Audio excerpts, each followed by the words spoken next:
Oh my gosh.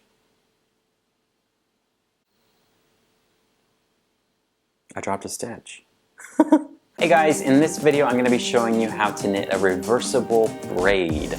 So normally when you're doing a cabled braid pattern, you've got the nice cabled side, but then on the reverse side you've got a not so nice side. So with the reversible braid, you have a braid on the front side, but then you also have braid on the back side. So it looks nice no matter which way you're wearing it. This is just going to be a quick tutorial on how to do the reversible aspect of the braided cable.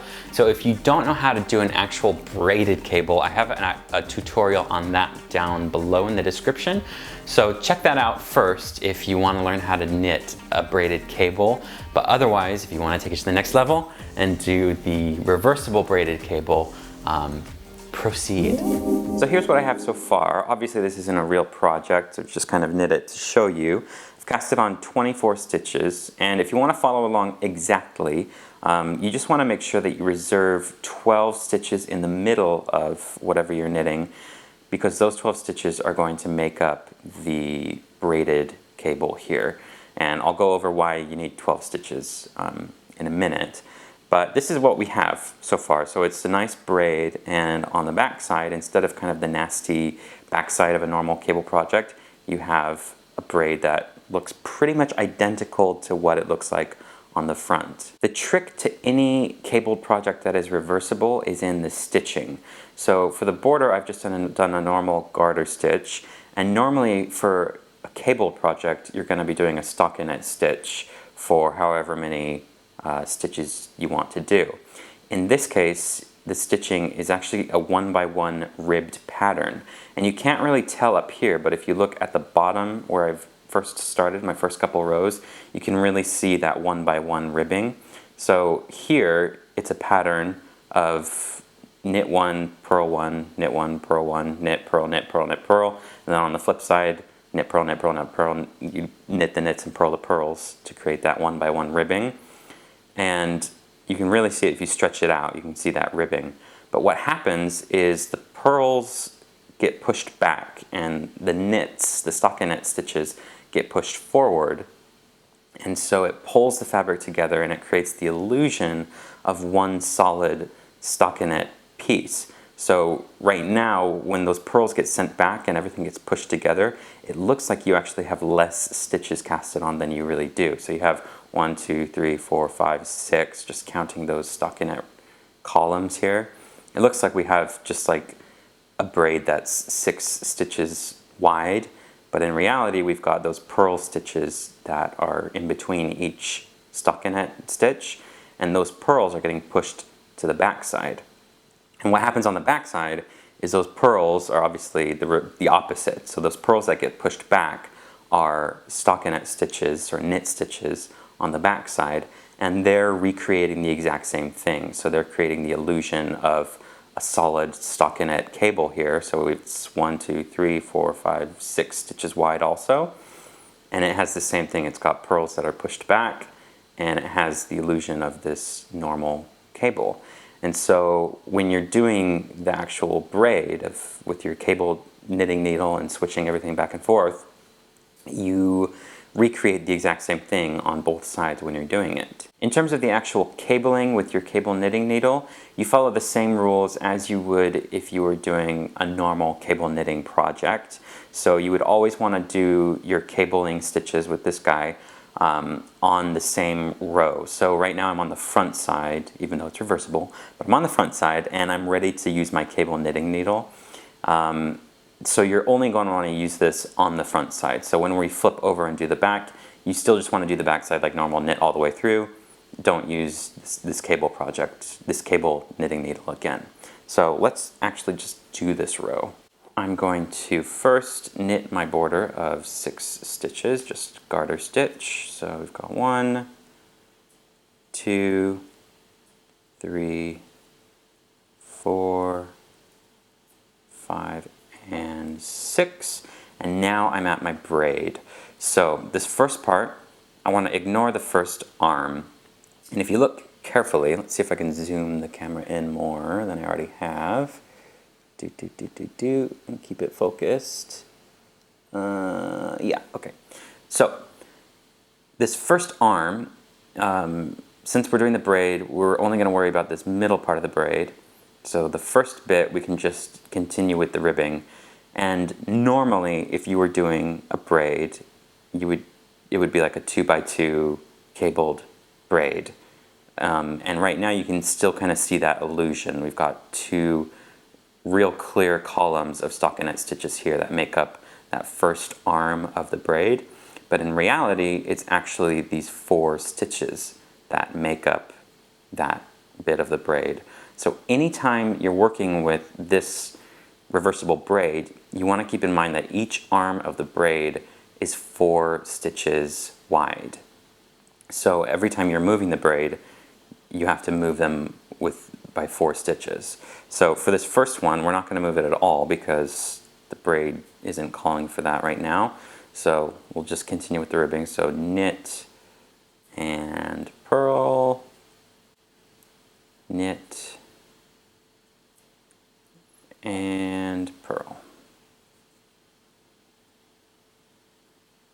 So now I'm at the second arm of the braid, and it's these 4 stitches in the middle that need to come out and move over to the left, cross over the left part.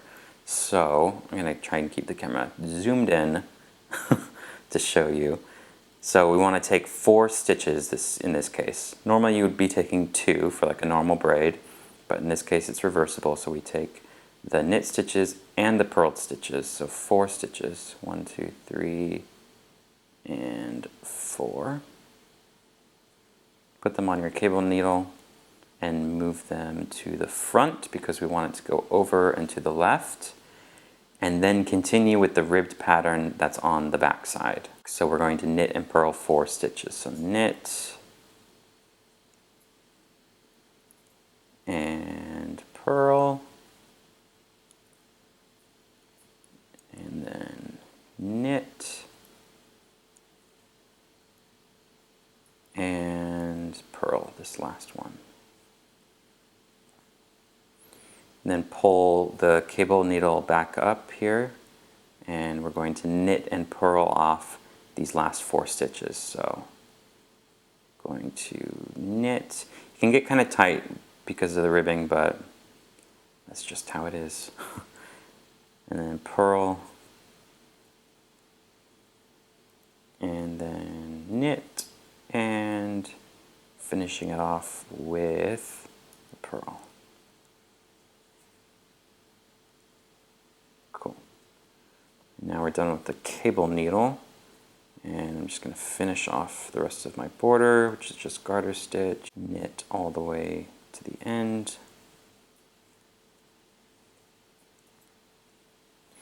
And if you look at what we just did, we've got the next bit of my braid finished. So we've got this arm coming out of the middle and it's going to the left.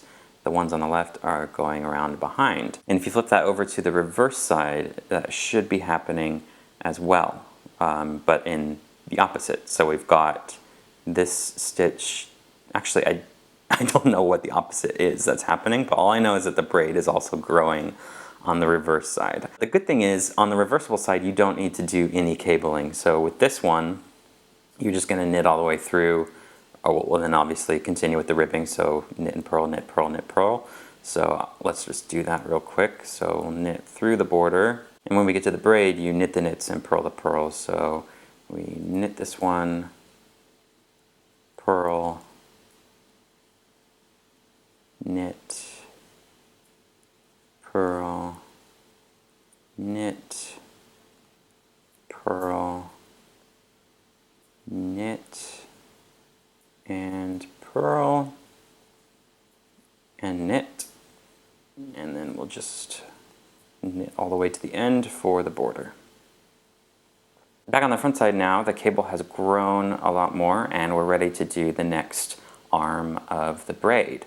If you want to make it tight like I have it here, you can use your cable needle on this next row, which I'm going to do. If you want to give it some breathing space, this is kind of a tight braid, you can just you can knit through this one like normal and then do the back side and then come back to the front and then move the braid. But in this case, I'm just going to continue on. So continuing with this next row, I'm going to knit up into the braid. I get to those stitches that are the 1x1 ribbed with the illusion of the stockinette for the braid, and I'm going to take off 4 stitches. 1, 2, 3, and 4. This time I'm going to move them to the back side to continue with the braid pattern, and we're just going to knit and purl for the next 4 stitches.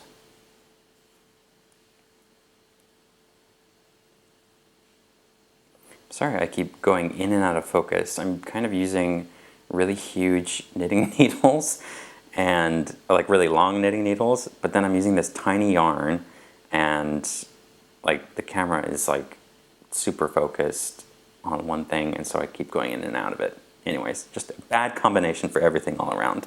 This is kind of a terrible video. But I've finished that second branch here, and now I can bring up the one on the cable needle. So we'll knit and purl off those next ones. What makes this video even worse is that I have to be honest, full disclosure. I actually dropped a stitch earlier on, and I don't think you can see it. It's not in the actual braid that I dropped, but it's in the border. I dropped the stitch. And so this thing is slowly kind of unraveling in the middle. You can't see it. I would stop the video and fix this if it was noticeable, but it's kind of chaos right now. The braid is fine, but the rest of the project is falling apart. Maybe I'll show you at the very end the drop stitch, but just being honest with you. So finishing up that braid, and then this last stitch needs to be purled. And then we'll finish off the border here and take a look. So taking a look at what we've just done, we've got the braid continuing on. We've got this bit of the braid coming out of the middle going to the right. And it's continuing with that illusion that this is a normal stockinette braid, but on the flip side, it's continued on. So that is basically it. I recommend you check out my video of just doing a normal braided cable if you're struggling with the pattern of doing the braid. But once you know how to do the braid, if you just apply the principle of the 1x1 ribbed stitching, then you're going to be fine. The braid is probably a step up. I've actually done a video a while ago on reversible, just normal twisted pattern. So that one's a little bit more easy. The braid is a little more difficult, but really it's just you're braiding, but with a braid that's 12 stitches wide, and it happens to be a 1x1 ribbed, and that's what creates the solution. So hopefully that was helpful. Thanks for watching, and I'll see you next time. Look at these drop stitches. Terrible.